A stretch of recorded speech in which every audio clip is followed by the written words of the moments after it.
a Cotton Bowl classic like that and a chance for Ohio State to move on to the national title game demands a little something extra. So it is the Podcast Daily on a Sunday. He's Jeremy Birmingham. I am Austin Ward. I think it might be Second Thoughts Sunday. Ooh. Some plays, some players that we maybe didn't talk about in Snap Judgments, on the Notebook, on Kings of Columbus, anywhere else that you've been devouring some of this post-game content from Ohio State beating Texas 28-14 on Friday night in the Cotton Bowl, in the College Bowl Playoff semifinal.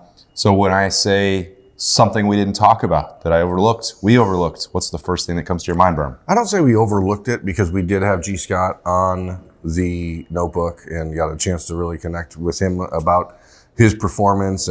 But the play he made, one play before Will Howard had the fourth down run that should have been a touchdown, I think will probably be one of those moments that gets overlooked in this game. He caught the ball with like 8 yards away from the first down marker and should have been tackled at a 4th and 5. Yeah. And fought and dove to make it a 4th and 2. And it completely changed the tenor of what Ohio State had to do in that situation. And I think, again, there's always the asterisk, like if Ohio State does what it needs to do against Notre Dame. G is someone who has not just been a difference maker in these playoffs, but like that moment will erase the headbutt. Oh, yeah. in his legacy at Ohio State. And it's another guy that, you know, when all the players announced last January that they were returning to Ohio State for their senior seasons, G was not one that had like a lot of fanfare. Nobody was like, oh, well, G's back, great. Well, they'd already got Will Kazmarek, and we were thinking, well, he's going to be the...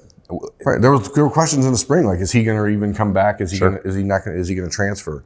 And ultimately, he's become so instrumental. We talked about him earlier this past week on Snap Judgments after his press availability at Ohio State. But the emotional leadership that he's providing, the spiritual leadership, the just maturity, that the kid is completely different. And he had the big one-handed catch over the middle in this game against Texas early on to keep a drive going. And then to make that play, to put Ohio State into the position that the Buckeyes were ultimately in on that 4th and 2. And we did talk about that a touch on Snap Judgments, but 4th and 5 there changes everything. You're running a totally different play. Yeah, or a punt, because we've seen Ohio State punt from a plus 38, plus 39 previously under Ryan Day. And if they had in that situation, boy, I think Texas would have been riding the momentum. They get the stop. There would have been 10 minutes left in the fourth quarter. Yeah, that's clear. That was clearly key. Huge second, third effort there from G. Scott. Just a fantastic play. And as you mentioned, I think that was another thing you predicted. You had a really good read on the matchups in this game. And I think you said on Wednesday or Thursday that you thought he was going to have 5 or 6 catches in this game. Yeah, I thought he'd have 6. But I did also say that I wish I was thinking I'd like to combine the tight end production, but I just decided to give it all to G. And I think if we added G and Will's numbers together, I was probably over the 6 catches for 85 yards. So that's really all I was aiming for. Yeah, it's pretty good. This happened on the first drive of the game. So much happened after that. You just kind of moved on. I didn't even really talk about it in the Notebook, even though I had made a point. The opening drive, Cardinal Tate was involved. You saw Ohio State doing some of the creative things on offense, but a lot of that was involving Emeka Egbuka. He had 3 catches on that drive, 3 great catches on that drive. And then the capper was Quinshon Judkins that was one of the most badass runs that you're ever going to see from a guy, and really tough down there in the goal line. But the person standing at the 2-yard line and putting the finishing touches in a seal block that allowed Quinshon to finish in the end zone was Emeka Egbuka. And we highlighted Brandon Ennis with the block that he threw for Travion Henderson in the Rose Bowl for good reason. And we know that Brian Hartline does not put wide receivers on the field unless they can hold up their end of the block and do everything as an all-around wide receiver. But that will get overlooked, understandably so. I want to call it out because these things have been really important.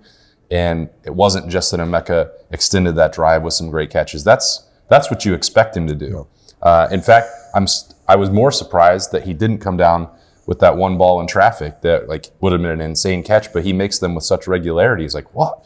How did Emeka not make that catch? That's the standard that he holds himself to. So it is also not a surprise that he is putting himself in the right way, playing with physicality, setting up a teammate for success and somebody else to get the glory.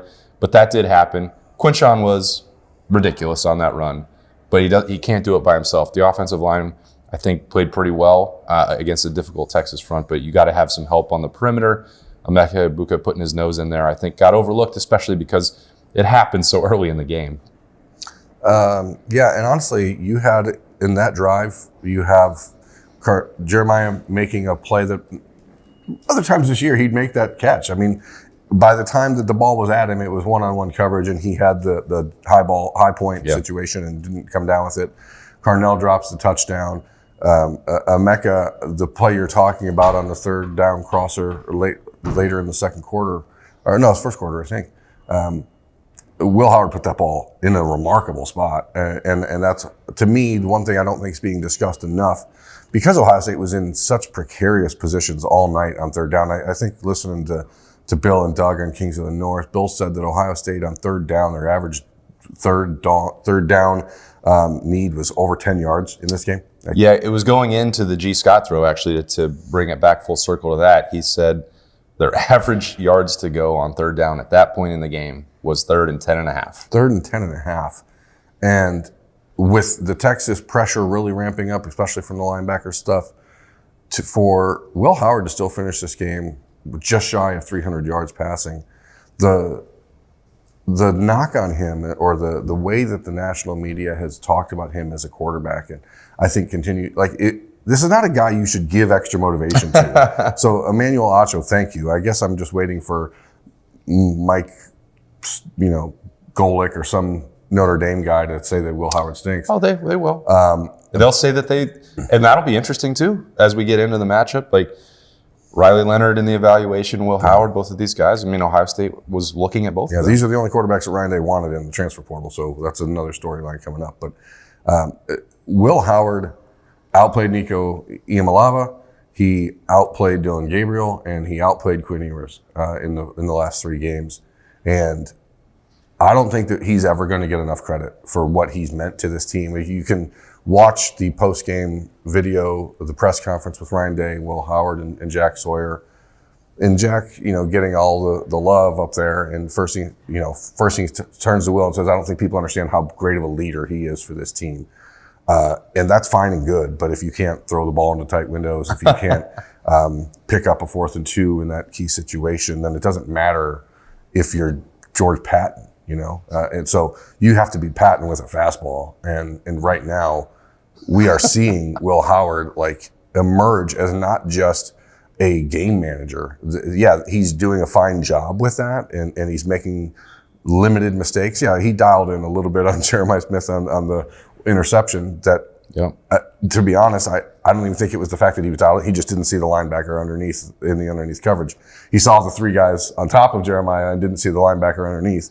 And he was getting hit as he threw the ball. But I don't care if my quarterback's perfect. I want my quarterback to be willing to take shots. I want my quarterback to be able to move past mistakes. And Will Howard does that better than any quarterback in the country, I think, this season. And I don't think we've talked about him a lot on this show and on our Thursday thoughts and everything else, but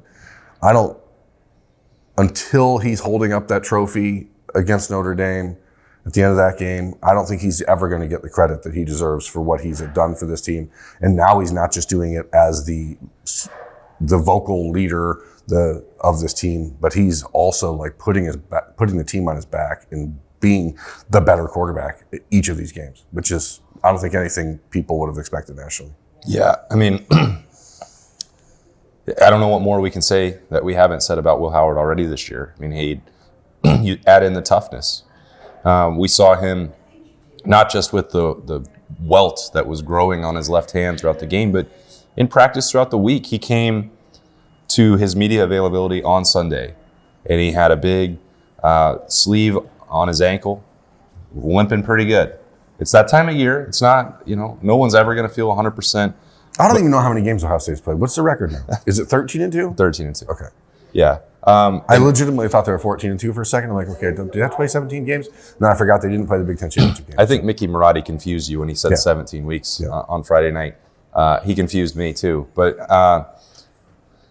he had that. Then he had his knee wrapped and during the open practice on Monday. And sometimes we hyperfixate. But I mean, a guy is limping, and he's the quarterback of the Ohio State Buckeyes. We're going to talk about it, and we're going to look at it. He never, ever, ever, ever makes excuses about that, including when maybe he could offer an explanation, which is what I think when we tell the stories. And Ryan Dave was talking about that at the post-game press conference, his post-game press conference on Friday night. It's like, you got to win so that you can tell some of these stories. The one that I'm like dying to know more about is, and maybe never will, like just the depth of injury.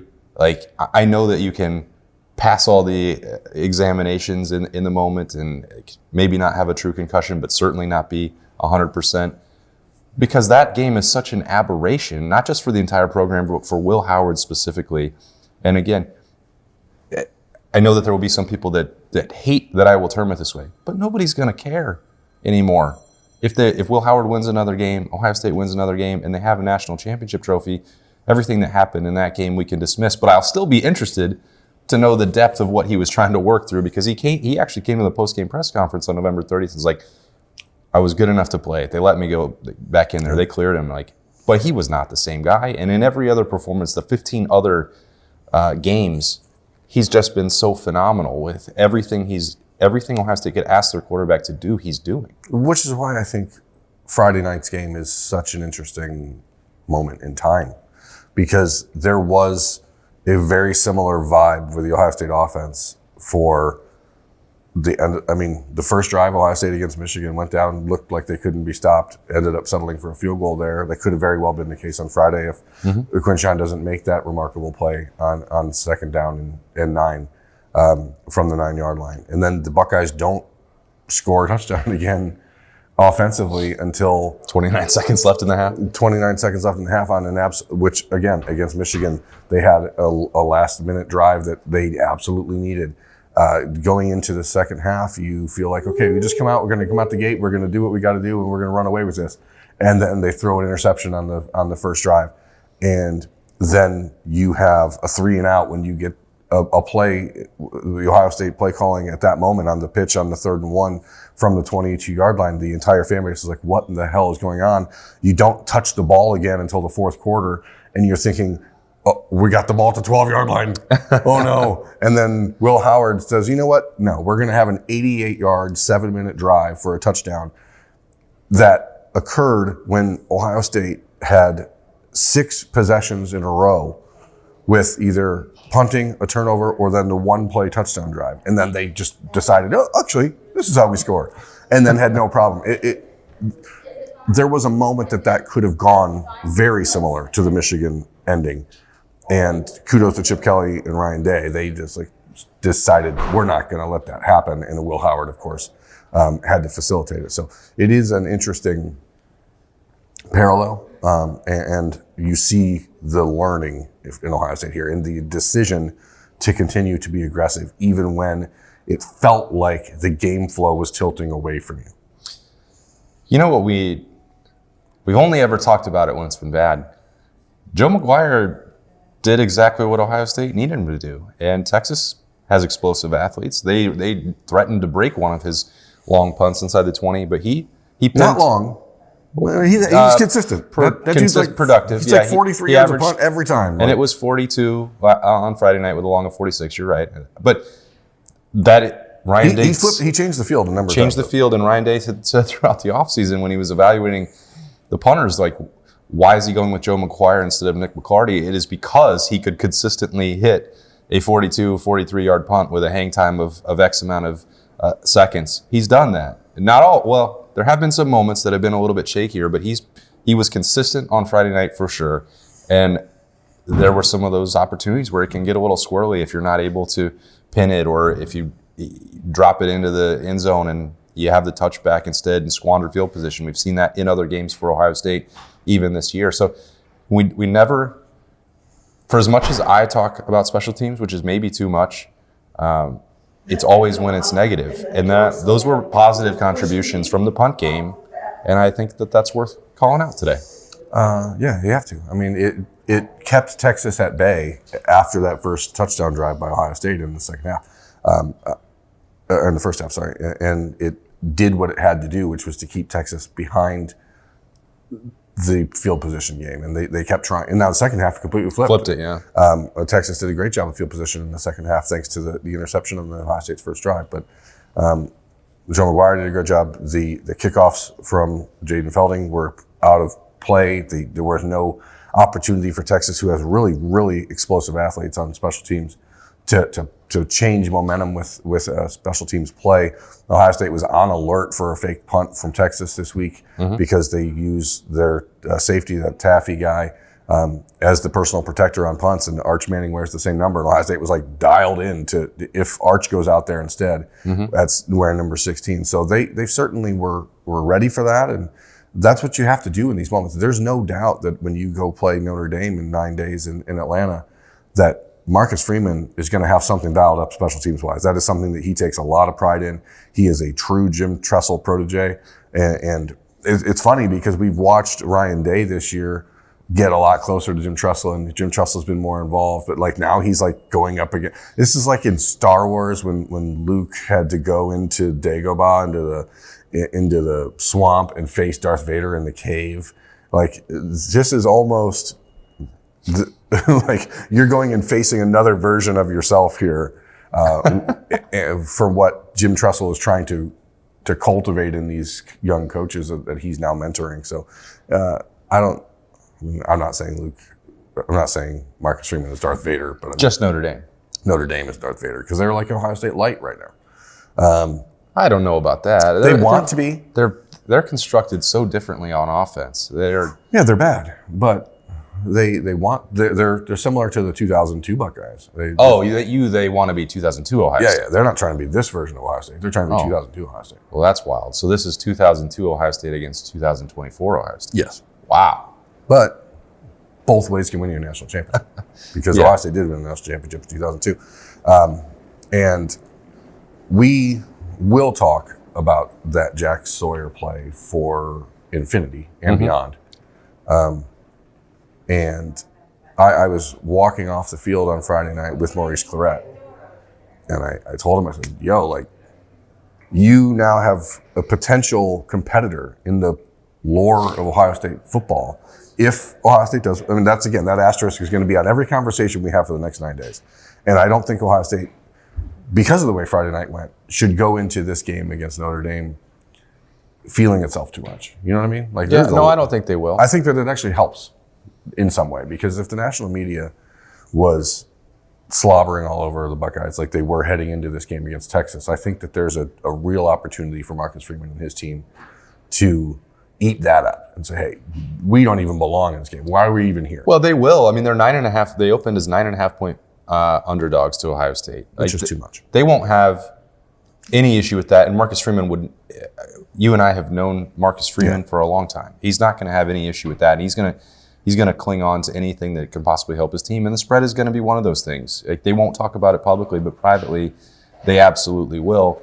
But that play by Jack Sawyer, this is supposed to be a show where we're talking about things we haven't talked about much. Sure. But if Ohio State wins that national championship, the play by Jack Sawyer will go right next to Maurice Claret stripping Sean Taylor of the ball in the 2002 national championship game as the biggest play in Ohio State football history.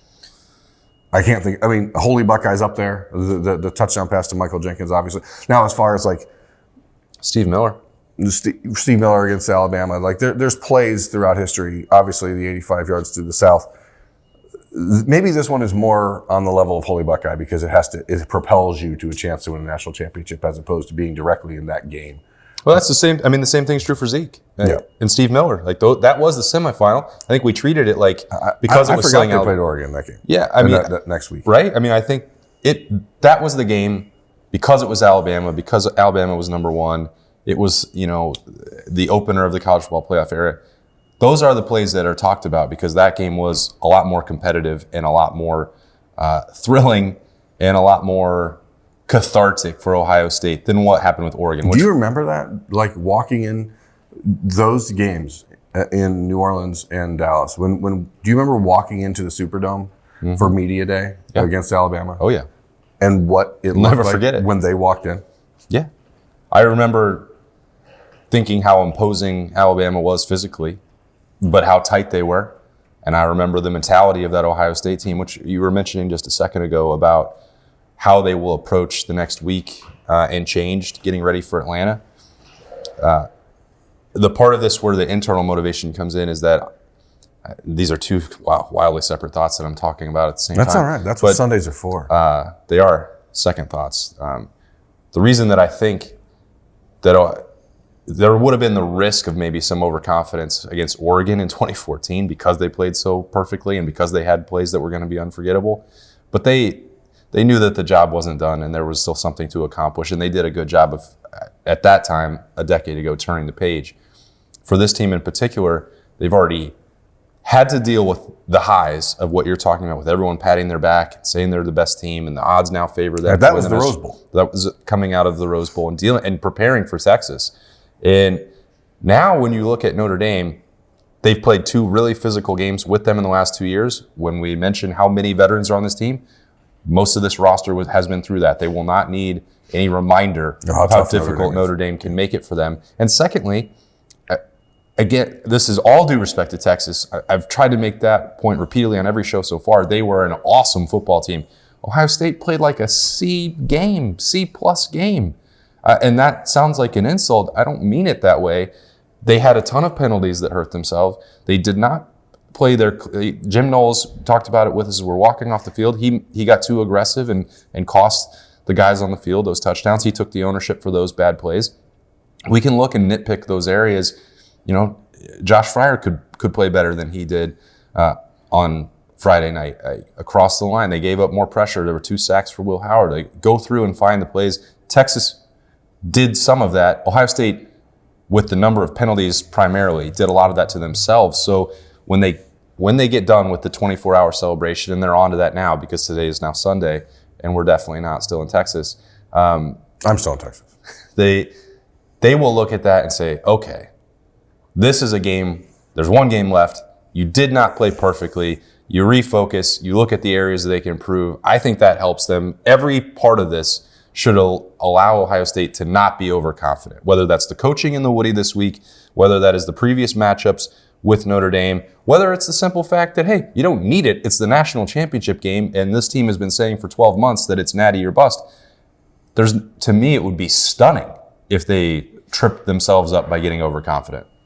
I agree. I don't think that's even on the table heading into next week. I think the challenge is understanding that who you are as a team, you are the team that struggled against Texas, but you are also the team that dominated against Oregon and Tennessee. So which wolf are you feeding this week? And it's very important for Ohio State to get healthy. We still are waiting on any sort of insight into what actually happened with Denzel Burke. Sure. I don't think he just got sat down for the entire second half without a reason. No. That would be... he was playing well. That would be very unusual for Ohio State. He got juked out of his socks on one first down play by Texas in the second quarter, and then we didn't see him in the second half. So I don't know if there was a leg injury or what, but that's something to watch. JT Tuimoloau's ankle, something to watch. Cody Simon, who has... a couple weeks ago, he had a huge brace on his ankle. Now he's got a knee and a bionic arm. And Jack Sawyer's got the bionic arm. So they're banged up. I mean, these extra days of rest could not be more important for Ohio State. So as Mick Marotti was talking about on the notebook, it's about recovery, it's about rest, it's about load management. You're not going to see probably JT and Jack and Cody practicing on Monday or Tuesday. They're going to probably just do walkthrough stuff. And the value of having a bunch of dudes who played 60-plus career games in Ohio State is that they don't need those practices. Yeah. But what you see now is a team that has everything in front of them. Everything they wanted all year is right here. And I am challenged to find a national championship game in this first year of the 12-team playoff era, that would be more compelling than this. And the storylines are everywhere. Obviously, we've talked without using the Revenge Tour motto or mantra about Ryan Day's personal journey here. And here we are back in Dallas where he was a year ago, where the Cotton Bowl against Missouri happened. A week after taking care of Oregon, a week after having to come back after the Michigan game and take care of the SEC at home. This is two SEC teams in 3 weeks. And now you go to Atlanta where the 2022 Peach Bowl happened. And you have to slay that dragon. And it is a fascinating journey. And there's all these little stories that I think people will want to talk about when it's all said and done. Again, asterisk, provided Ohio. The Jack Sawyer and Ryan Day connection from Jack committing to Ohio State on February 3rd, 2019, Ryan Day's first he had other commitments in the class of 2020 that had jumped on board, or 2019 that had jumped on board right when he took the job because it was a week before signing day. But Jack Sawyer was the first kid to look into the future in the class of 2021, 2 years early, and say, I want to play for that guy. And now to see their story and Jack's role in it and the way that those two are connected, man, if they're holding up a national championship trophy, that story is going to be awesome. Yeah, so that opportunity for them to go win it is a little over a week away. Here's how it's going to look. Later on Sunday, Ryan Day will have a press conference. It'll be on Zoom. So not sure. There's a lot of moving pieces there. Don't know if we'll be able to stream that. Could get that up for you later in the day. I'll be traveling right at the same time as the tech guy. I don't know that I'll be able to get it online, but yeah, they will give it to us. Yeah, and then we can upload it to YouTube later. And then we'll have that conversation. We'll have a Bourne Blitz coming on Monday. We will be at Roosters on Monday. We have, Ohio State's coordinators are going to be available on Tuesday, so there will be snap judgments. We'll be back in the Woody for that. Players and Ryan Day available again on Wednesday. The team is going to travel on Friday. They have a full team media on Saturday, so we might have another hour-long notebook extravaganza popping around with the team, maybe get the other half of the roster that we didn't talk to the first time around. Then a week from today will be Marcus Freeman and Ryan Day previewing on the eve of the national championship game, that matchup, and then on Monday the 20th in Atlanta, the game. I have one more thing to say about this game. Do it. Devin Brown, George Fitzpatrick, Kojo Answe, Sam Williams Dixon. There are a lot of dudes on this team who have entered the transfer portal and decided to stick around. And Mitchell Melton have pushed their next destination off. And pregame, leading the offensive lineman out, the vocal leader was George Fitzpatrick. Like I had never noticed that before.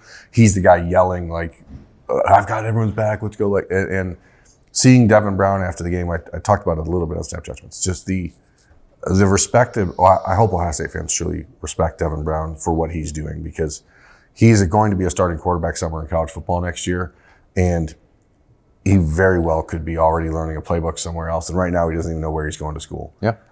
Just to continue to be like a rock for Will Howard. And when you talk about the guys that you hope like get a ring, I think Devin Brown should be up on that list. And again, that's something we got plenty of time to talk about, but there's a lot of stories on this team. Yeah, unsung heroes and unsung moments. We're going to drive perfect way to Atlanta. Is that what we're doing? Yes, we are. We're driving with Bill. Should we bring Doug too or not? Doug is going. I heard him say. I think he's already got flights on that. We have to carry his swords, he says. Oh, okay. Well, we still have to figure some of that out. It is earlier in the week, and some of the media accommodations have been difficult throughout this process. But guess what? I don't care. It's awesome. This is a fun ride and a fun time to be covering Ohio State. I'm enjoying every second of it, and I know that Berm is too. That's also why we're just like, you know what? Sunday version of TPD. It's coming at you. May as well. Second thoughts on a Sunday. Hope you enjoyed it. So much more content coming in the build-up to the national championship game. It is here. Ohio State has punched its ticket, and we're done with this one. It's the last time we're going to see that. Bye, Bevo. We're moving on from that. Thanks for joining us on a special edition here of the Podcast Daily. We appreciate you all and your support throughout this season. We're not done yet. That's Burn. I'm Austin. We'll talk to you later.